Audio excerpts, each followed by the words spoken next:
This is one of the roughest and toughest rally of the season. It was the founding member of the first ever WRC season in 1973.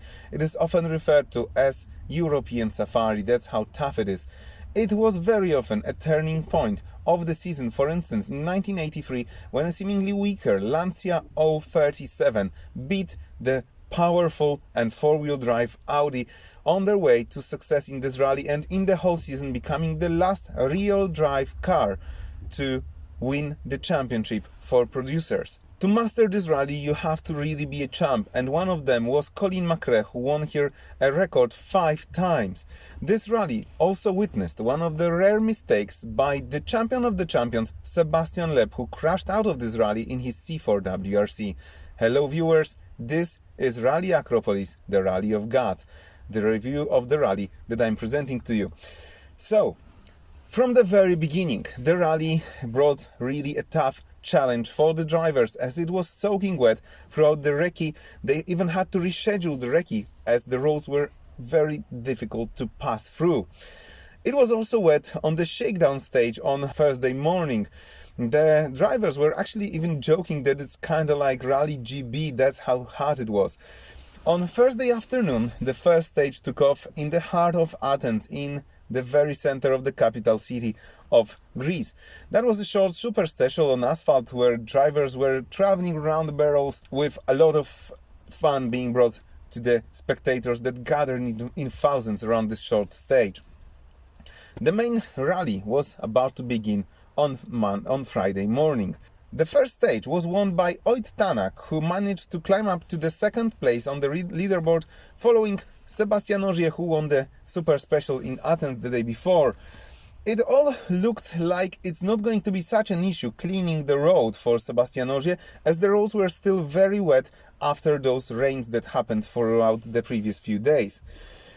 The main competitors for Ogier are Elfyn Evans and Thierry Neuville, and the first of them has actually lost his way on this rally on the second stage of Friday. On stage 3, his gearbox failed, and just before the start, he and his co-driver Scott Martin began repairing the car. They had to even let Thierry Neuville pass them on the stage order, as they were unable to move the car. Eventually they got going, but they only had 6th gear throughout the next 2 stages, stage 3 and stage 4, which made them go down the leaderboard outside of top 10. Stage 3 was won by Kalle Rovanpera, and that promoted him to the leader spot of this rally. Stage 4, Evans is still struggling with the gearbox, and Neuville gets struck by trouble as well. He loses his power steering, which also tumbles him down the leaderboard outside the top 10. He manages to fix the car between the stages, but on stage 4 the power steering fluid is leaking, causing him to lose the power steering again and lose more time again. Those repairs took so much time that he actually had to let Kalle Rovanpera pass him before the start of the stage, gaining extra penalty time before the start.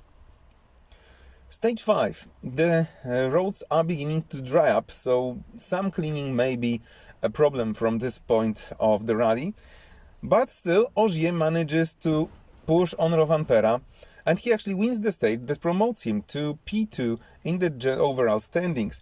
Ott Tanak is quick to respond. He wins the final stage of the day, which gives him back the second position, and after day 1, Kalle Rovanpera and Jonne Hultunen lead the rally from Tanak and Jarve Oja 3.7 seconds behind. Only 0.2 of a second back in third place is Sebastian Ogier, Julien Ingresia. Dani Sordo with his new co-driver Candido Carrera are 24 seconds behind in fourth. Fifth and sixth are places for M-Sport drivers. Adrian Ferme, Ronald Yarmow are 54 seconds behind the leaders, and Gus Greensmith with Chris Patterson 1 minute 23 behind the Finns. Let's talk a little bit about the supporting categories. In WRC2, everyone was cheering up for the battle between Mikkelsen and Ostberg. Meanwhile, Ostberg had a technical issue. His front differential collapsed and he had rear-wheel drive Citroën, which made him lose a lot of time. And there was also a huge problem for Oliver Solberg, whose brand new i20 R5 had an issue with the front suspension. He had to retire for the day. So, after day one, a great battle between Mikkelsen and Marco Bulaccia took place, out of which Marco Bulaccia with Marcelo der Ohaninsen went out as victorious with 5.4 seconds gap to Andreas and Elliot Edmundson. P3 for a new M-Sport driver, Nikolai Gryazin with Konstantin Alexandrov, their first start in a Works Fiesta, but despite having this first place, it was nearly 2 minutes behind the leader, so not the best start for Gryazin, I think. WRC 3 category is the category I'm, as Paul, very much interested in, as Kajetan Kajetanovic is fighting for the World Championship in this category, and he has quite a chance to get it, as after day one, Chris Ingram and Ross Whitcock were leading the rally, and they are not as much in the fight for the championship. Second and 10th overall was Kajetan with Maciek Szczepaniak. They were 10 seconds behind Chris and Ross. It is worth noting that Kaito won 3 out of 6 stages, and the podium was concluded by Emil Lindholm and Reta Hamalainen. Now, let's get on to Saturday. Saturday was another action-packed day, with Kalle Rovanpera winning the first stage and leaving 2 champions behind, so 7-time champion Ogier and 1-time champion Oitanak, who was second. Stage 8, the longest stage of the rally and the longest stage of the day, and the repeat of stage 7 if we are talking about the top 3. Stage 9 sees an attack of Thierry Neuville, who is up on the splits but fails on one of the crossings. He overshoots a junction, loses time, and he is not on the podium finish on this stage. Again, Rovanpera ahead of Tanak and Ogier. Now, stage 11. M-Sport boys, Adrian Fermet and Gus Greensmith are fighting out for the 5th position. Gus actually got a better pace in the beginning of Saturday, gaining on Adrian. Adrian was pushing so hard, he actually even clipped a rock, and he ruptured his front bumper. Such problem was also part of Kalle Rovanpera's experience on stage 10, so the stage before, when he had a big moment that actually led to him just slightly damaging the rear left rim. If there was a large rock in the ditch, they would probably have ended their rally at that spot. Fortunately, no such thing happened. On stage 11, Sébastien Ogier wins the stage, and he's very close to Oit Tanak again. Tanak responds on stage 12, he wins the stage, and he stays on P2 for Sunday stages. Rovanpera actually has the situation under control at this point, and despite fighting for good times all day, Dani Sordo also has to settle for 4th. WRC 2 category on Sunday. Andreas Mikkelsen gets ahead of Bulaccia right after the first stage, and he stays ahead up until the last stage, when again Bulaccia fights back to gain the lead of WRC 2 category before Sunday stages. The gap is only 0.8 seconds, very small gap. Nikolai Gryazin stays in third, 3 minutes 13 seconds back. WRC 3 category.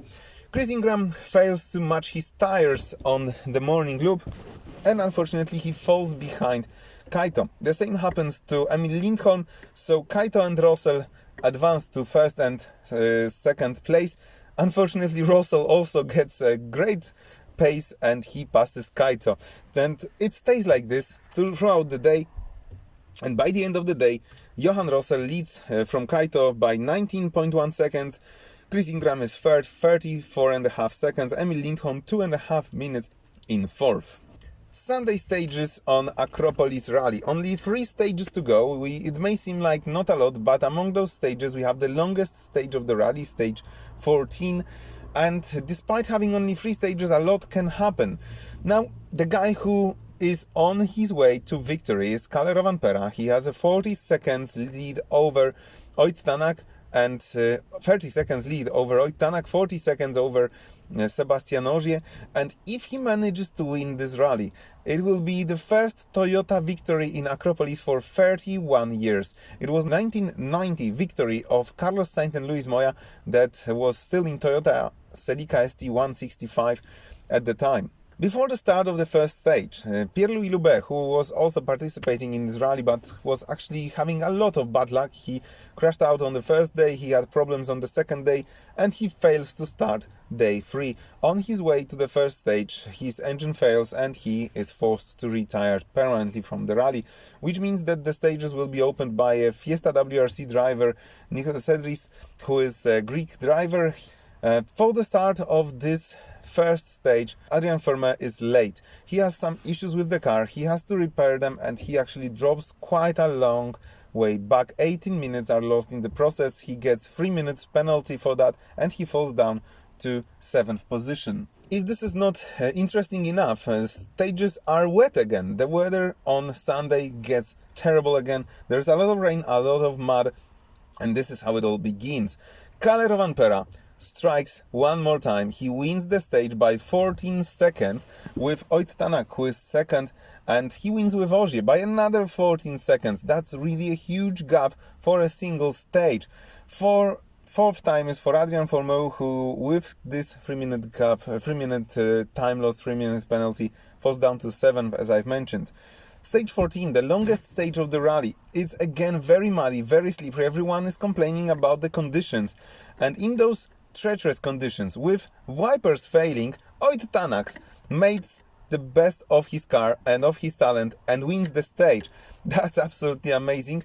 And even more amazing is that Adrian Formeau takes the second time on this stage, which again shows that he's really an impressive guy. With this second time on stage 14, Adrian Ferme gets ahead of Elfyn Evans. He regains position 6.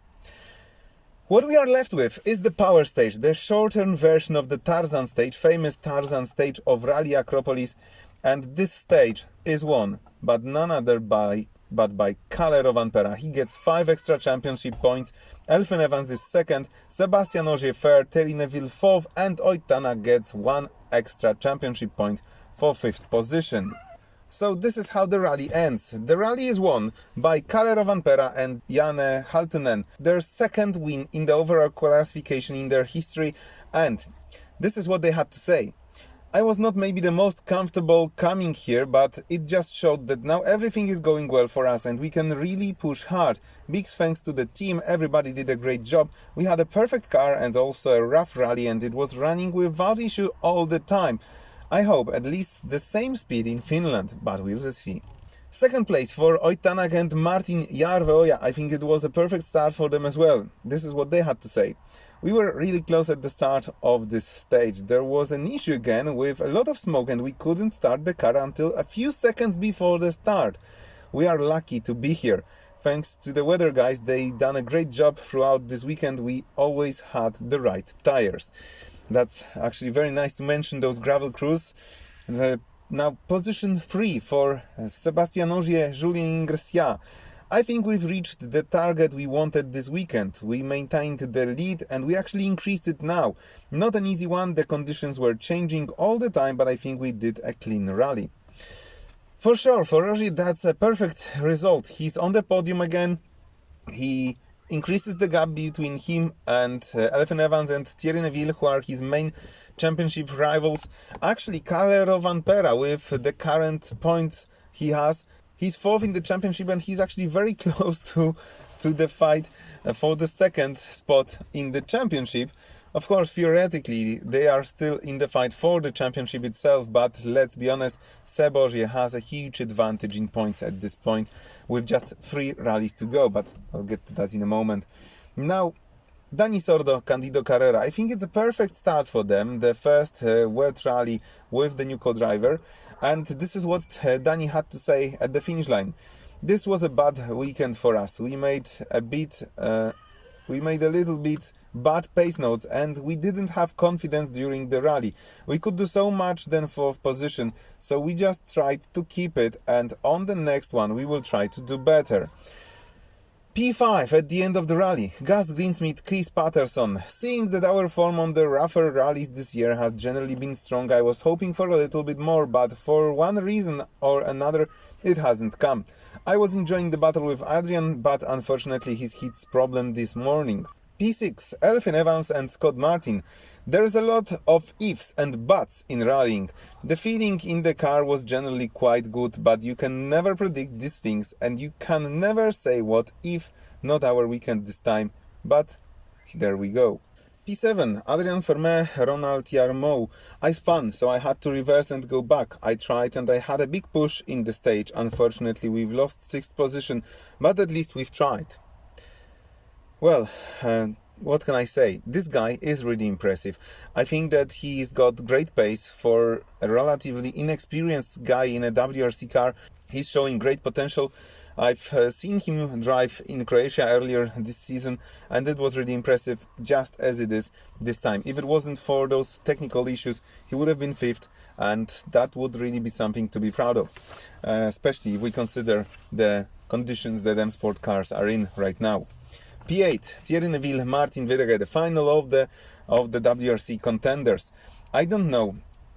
We always try to give it everything, and even this weekend we didn't give up, but unfortunately no compensation for all that work. I think we deserve more, to be honest, because we are putting everything into it and we just get out not what we should. Hard not to agree with Thierry. He is working hard, he's doing his best, but I think that he just lacks this spark that makes you a world champion. I think that if it wasn't for the trouble that i20 WRC is causing, the technical issues it's having, it would have been a lot easier both for Oit and both for Thierry to fight with Toyotas. But this is how it is. Now, let's talk a little bit about the supporting categories. WRC2. On stage 13, the first stage of the day, Mikkelsen regains the lead and he even crashes it on stage 14 by 20 seconds. And this is how the rally ends. Despite Marco Bularcia winning the power stage in WRC2 category, Mikkelsen and Oddmondsson win WRC2 by 15 seconds. The podium is completed by Gryazin and Alexandrov, so also a good start, a good solid start for the Russians on their first outing in the M Sport Fiesta. WRC 3 was not good for Kaito. Unfortunately, my favorite driver failed to win the rally. Still, he wins the power stage, so for Kaito we get 5 points on the power stage. And what is important, Johan Rossel and Andrea Coria win WRC 3 category by 32.8 seconds with the Polish team. P3 for Ingram and Whitcock, a further 26 behind. Before we finish, let me tell you good news. So, right now we are heading to Finland, then we are going to Catalonia, and we will have a third round, a final round of WRC this year will be in Monza, just like I've told you on Friday. We now have the confirmation of that.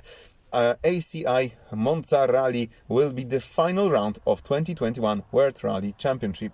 And that is all I have to tell you about Acropolis Rally. I hope that you've enjoyed this summing up of the rally that I've done. If you did, be sure to click the thumbs up button, subscribe to my channel, click the notification button so that you don't miss the next Let's Talk Rally vlog on Friday afternoon. Goodbye.